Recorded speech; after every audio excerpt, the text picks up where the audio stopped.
এই একটা মাস হচ্ছে আমি তোমাদের সাথে রেগুলার কোনো ভিডিও পোস্ট করতে পারছি না, কেননা একটু সমস্যার জন্য, এবং ভিডিও এডিট থেকে শুরু করে সব কিছু আমারই করতে হয়। আমি একদমই টাইম পাই না, তার মধ্যে কাজের ব্যস্ততা, এবং আমি একদম ভালো নেই। তো যাই হোক, তোমরা সবাই কেমন আছো অবশ্যই কিন্তু কমেন্টে জানিও।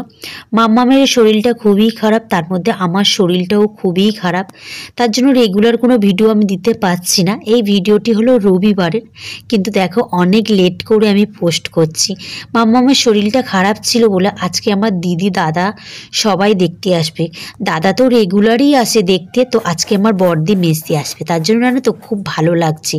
আর বিছানা তোলা হয়ে গেছে। আর এখানে দেখো গাইস, আমার মেয়ে মানে বিছানার চাদরটা পুরো কালি দিয়ে একদম, বিছানার চাদরটা অটোমেটিক মানে পুরো বিছানার চাদরটা কোনো জায়গায় একটু বাদ নেই যে একটু বাকি থাকে ওই পেনের কালি দিতে।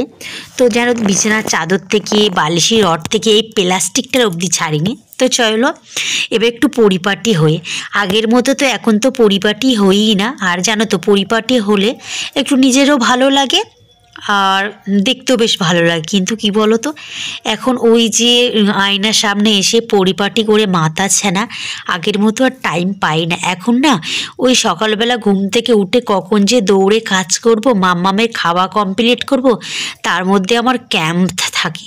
তো এখন যে কিভাবে দিন পার হয়ে যাচ্ছে সত্যিই বুঝতে পারি না, তার মধ্যে এখন এতই ছোটোবেলা।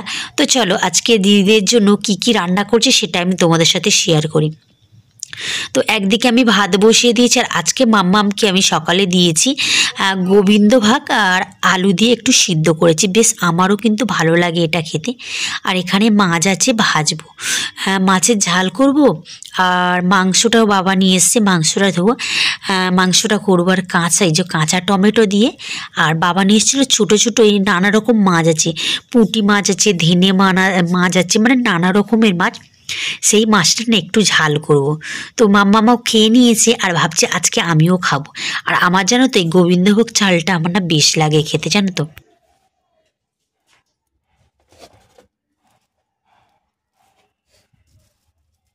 ইস, ওমা চাল কুমড়োটা পচে গেছে জানো বাবা, এর ভাগ্যটাই খারাপ, এর কপালটা এতটাই খারাপ যে একে আর কোনো কিছু করা গেল না, সমাধান করা গেল না।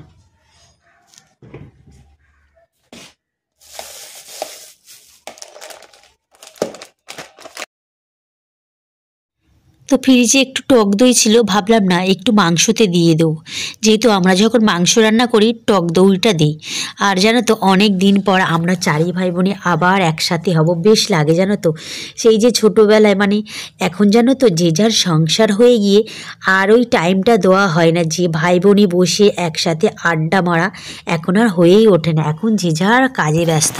তো আজকে বেশ চারি ভাই বোনে এক জায়গায় বেশ না ভালো লাগে জানো তো।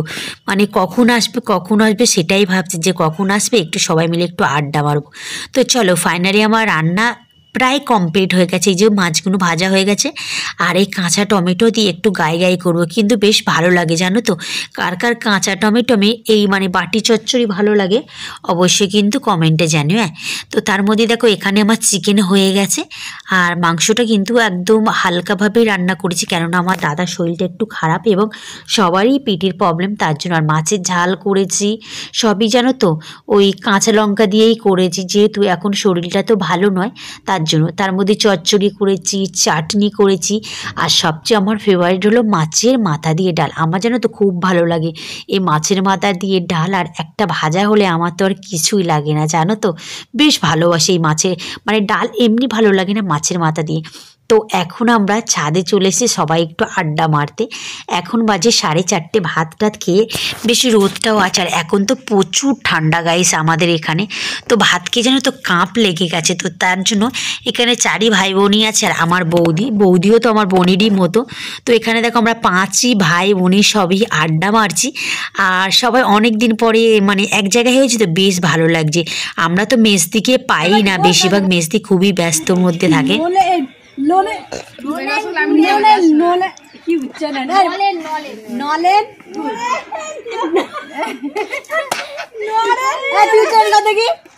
নরেন্দ্র মোদি